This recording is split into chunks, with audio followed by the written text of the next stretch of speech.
Hi Florence, it's David Olkowetsky with Artisan Revere. I just wanted to say firstly, thank you so much. My team in Idaho and I and the rest of the supply chain that's in Michigan and New York and Pennsylvania, we all greatly appreciate you agreeing to test out our knives. I wanted to make a video for you, just as an FYI, I make a video for every customer. We're still small enough, luckily, that I'm able to do that. Hopefully one day we'll be big enough where I'll have to make, sort of catch-all videos. But for now, I'm still able to send a video to every single customer, so I'm pretty happy about that. So in each of our videos, I typically talk about two things. So number one, I go through our 8.5 steps to ensuring that your knives last forever. That's our knives and other knives. And I also do a quality control inspection on every single blade that comes our way, that leaves the door. So obviously we perform a tremendous amount of QA and QC during the entire knife making process, but I like to perform that final QC check just to make sure that I'm 100% in love with every single blade that we ship out. So why don't we get started with just the first a quick part of the QC, which I think is the fun part that everybody likes. It's the magazine cut. So the way you properly test this is by moving very slowly through the magazine, like I just did, and that tells you how sharp the blade is. There we go. There we go. Super, super sharp. So now that we've got that out of the way, I will go through our 8.5 steps to ensuring that your knives last forever. I'm going to breeze through them because I'm sure you know the majority of this. There are a couple things that even our more well-known chefs are surprised to learn. So number one, use your knife on food and only food. Ideally, not not using either of these to break through like a breast. Or splitting apart patties, etc. Really, these knives are they're very, very thin behind the edge. They're still incredibly, incredibly tough, but it's important to use it on like non-frozen food generically. So that's number one. Number two, wash and dry immediately. Super important. Elmax is stainless steel. It has 18% chromium, 1.7% carbon, and what's important, the reason I'm mentioning both of those is that the stainlessness of a steel is based on the free chromium. Because it's such a high carbon steel, that's one of the things that lets it stay sharp for a really, really long time. But the amount of chromium, the excess free chromium, is what ensures that it stays stainless. So our blade, compared to some of the cheaper blades that are out there on the market, we have a very high carbon to chromium ratio, and so it's not quite as stainless. We like to refer to it as highly stain resistant. So I would say if you're cutting through tomatoes, don't let it sit out on the cutting board for hours and hours afterwards. Try to give it a wash and scrub within 15 to 20 minutes of use. So that's number two. And I would say also dry it. Water is the enemy of steel. Rather, I should say moisture is the enemy of steel, so you want to always dry them off as well.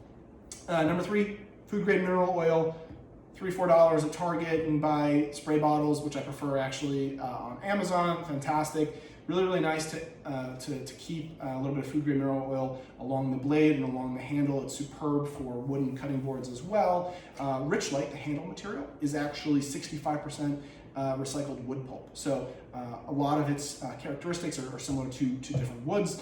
One of the really, really nice ways to treat it is just by adding a little bit of food grade mineral oil.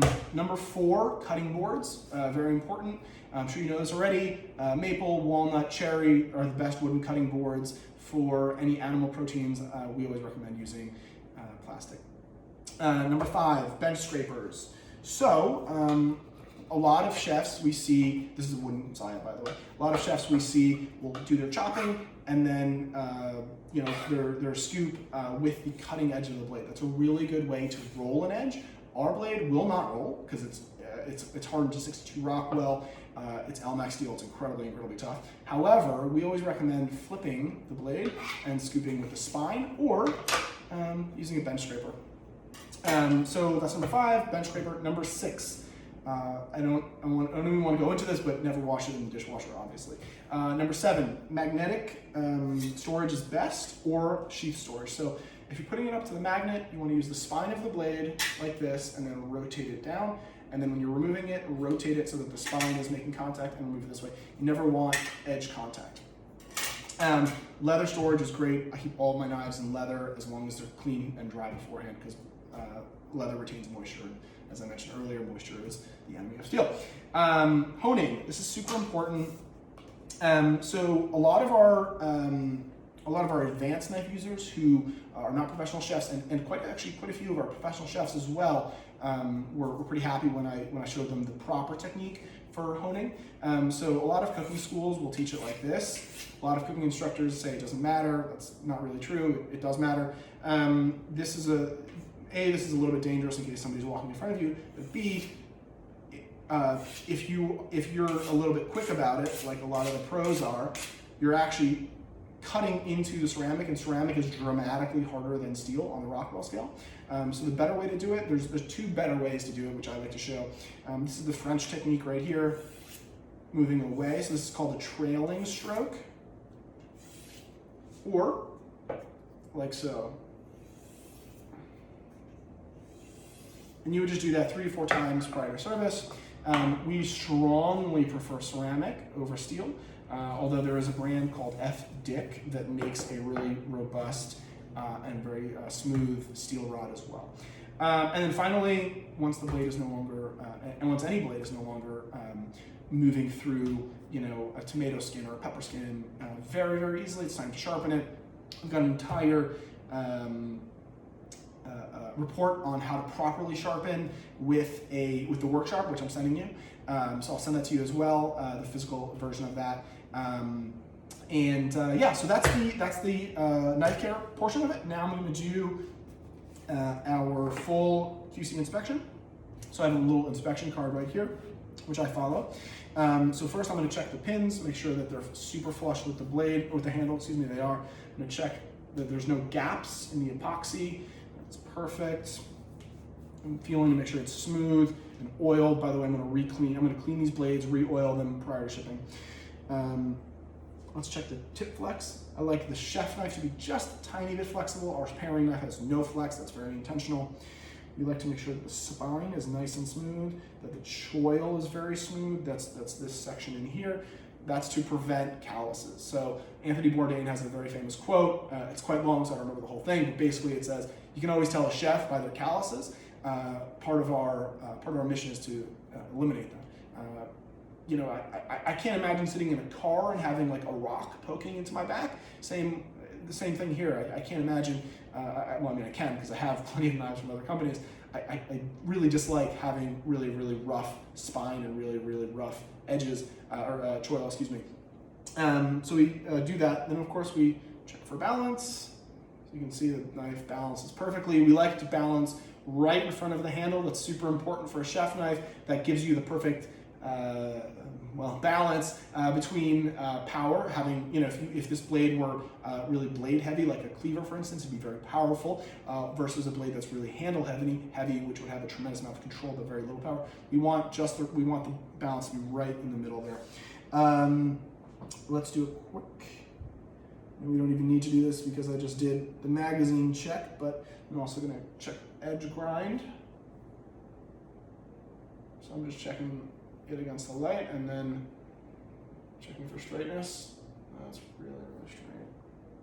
Okay, perfect. This knife is a superb piece of craftsmanship. Let's just do a quick inspection on the paring knife as well. Oh, by the way, one thing, when you're putting, this is pretty obvious, but I've seen some customers do it. They'll put the knife in sort of like so. Obviously that's suboptimal. You want to try to just align the spine in here. And so you can always tell which side is which because the AR and the AR match, okay? So that's that. Let's just do this. Paring knife, perfect, smooth, checking the choil, checking the grind, perfect, perfect straightness. Perfect. This is also a superb knife. I think you're gonna love your two knives. Again, I just wanna say from the bottom of my heart, I and my team are so, so grateful that you're willing to test our knives. Thank you so much. If you have any questions, shoot me an email. I'm happy to get super geeky with the science or talk to you about knife design or anything that's of interest. Thanks so much, and I hope you have a great day. Bye.